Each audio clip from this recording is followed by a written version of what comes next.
even though we started the whole thing over here, like we played here before the Sex Pistols were even sort of, thought of. Yeah.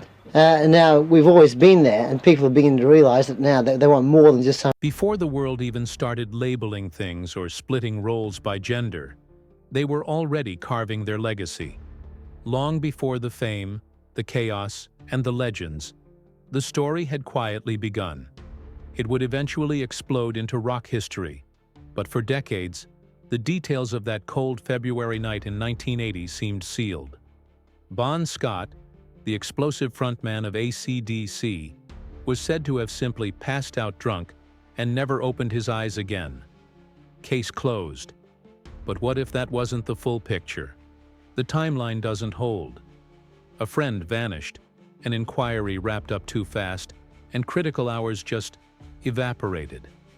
After 45 years of whispers, the mystery inside that small Renault is finally cracking open.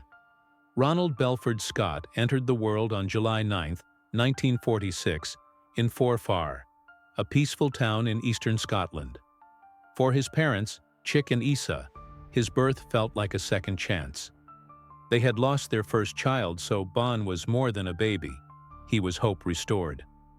The family lived modestly above a bakery in Kirriemuir. It was a quiet life, surrounded by cobblestone charm and cool hills. Bon spent his first 6 years there with his younger brother Derek, born in '49. These years were gentle, sheltered, and the polar opposite of the storm he'd one day become. But 1952 rewrote their fate. Britain was still in recovery, jobs were scarce, and the Scots were struggling. When Australia offered discounted migration under the £10 scheme, the Scots packed up and sailed off. Bon was 6 when they landed in a place called Sunshine, near Melbourne. It didn't feel like sunshine to him. His thick Scottish accent made him stand out, in all the wrong ways. He was mocked, pushed, told to speak Aussie or else. But instead of breaking, Bon doubled down.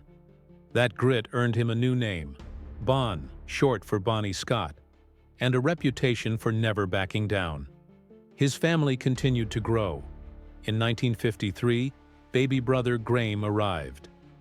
A few years later, in 1956, they uprooted again. This time to Fremantle, a rougher coastal town in Western Australia. The streets were harder, the crowd tougher. Bon enrolled in school, joined the local Scots pipe band, and picked up drums, recorder, and fife. Music was quickly becoming his anchor. But the streets were calling too. In the early 60s, Bon wasn't just a drummer. He was leading a gang. Small but fiery, his fists earned him respect. He dropped out at 15, tired of classrooms and in love with Chuck Berry's sound. Even with that edge, Bon wasn't afraid of hard work. He tried everything: working farms, pulling crayfish, fixing engines. One boss named him Top Apprentice of the Year. He carried mail, poured drinks, loaded warehouses. Anything to get by while chasing the only dream that mattered: becoming a rock singer. Between 1957 and 1963, Bon was all over Fremantle's roughest corners. He drank, he fought, and his name echoed through the streets. A run-in with cops after a friend got roughed up pushed him too far. He struck back and left one injured. Around that time, he tattooed the phrase, "Death before dishonor," across his stomach, just above his belt. He was 16. This wasn't rebellion, it was war paint. That same year, his choices caught up to him. He was arrested for stealing petrol and gave the cops a fake name. Charges piled up, including one that nearly wrecked his life. The court sent him to Riverbank Juvenile Institution, a maximum security reform school.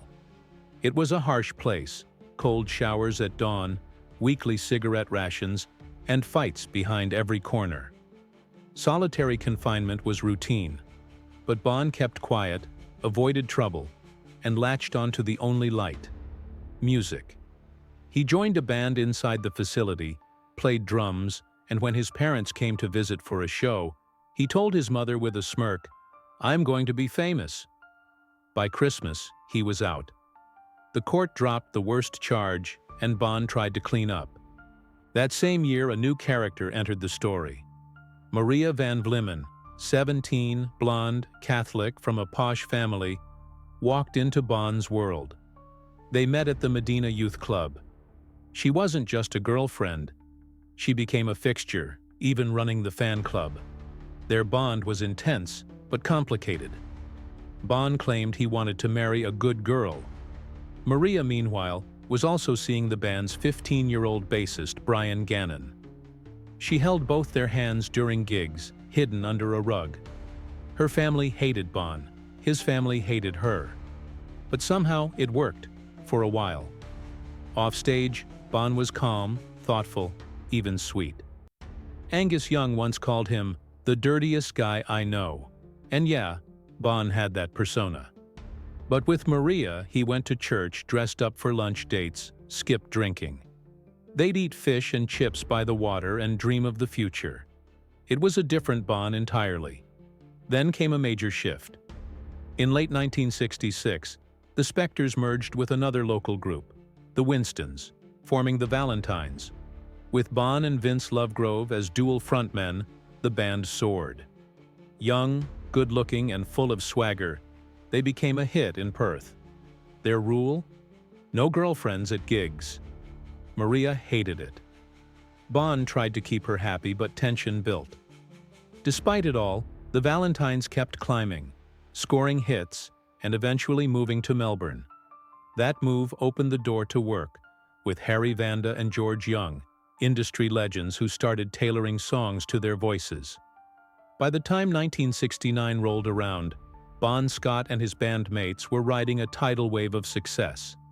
Their catchy pop hits, Juliet, and My Old Man's a Groovy Old Man, had captured the hearts of teens across Australia. Their faces were plastered on posters, and their charm was magnetic, especially to young girls who screamed for them at every tour stop. Sharing stages with legends like Johnny Farnham and Russell Morris, they even headlined Operation Starlift, a massive national tour. But just as their dreams started blooming, everything teetered on the edge of collapse. What happened next would not only make headlines, it would crack the band from the inside. In September of that year, just as the group was peaking, their surf club rehearsal space in Victoria was suddenly swarmed by police. It was no random bust. Someone had tipped them off. Hidden behind the amplifiers, authorities found a smoking pipe and a small stash of Moroccan marijuana powder. At the time, this was unheard of. A band at the top of the charts caught in what became Australia's first major drug scandal? It was explosive. The press went wild.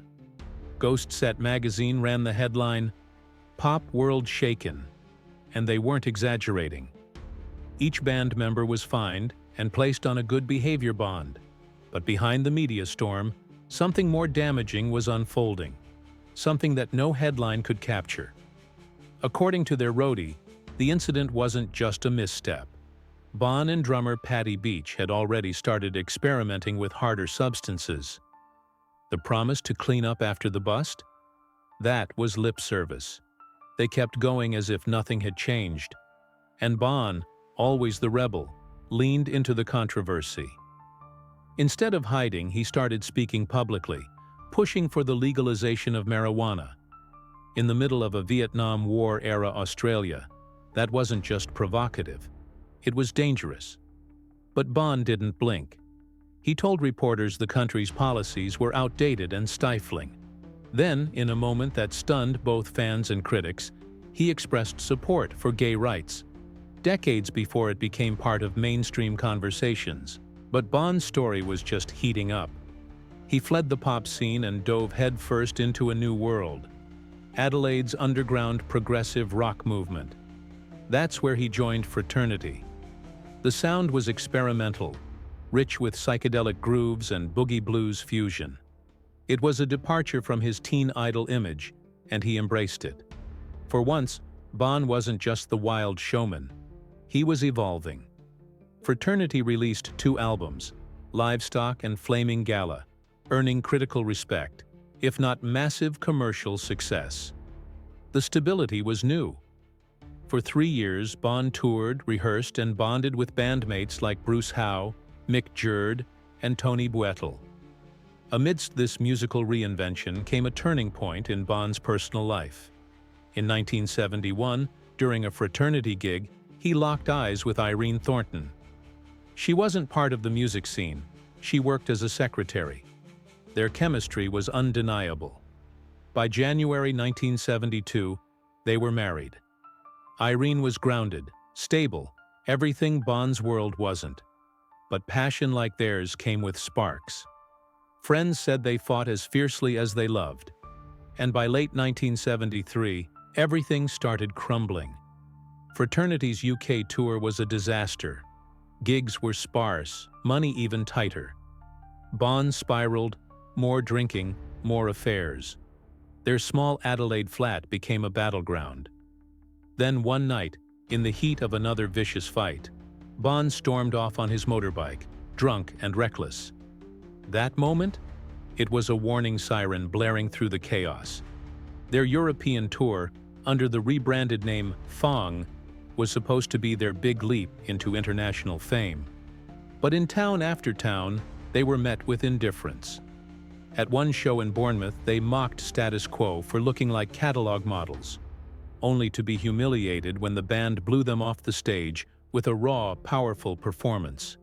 The contrast was painful. Reality was sinking in. Then came May 3rd, 1974, the night that nearly ended everything. Bon showed up at a Mount Lofty Rangers rehearsal, already seething from a blowout fight with Irene. He clashed with Bruce Howe, again, and stormed out.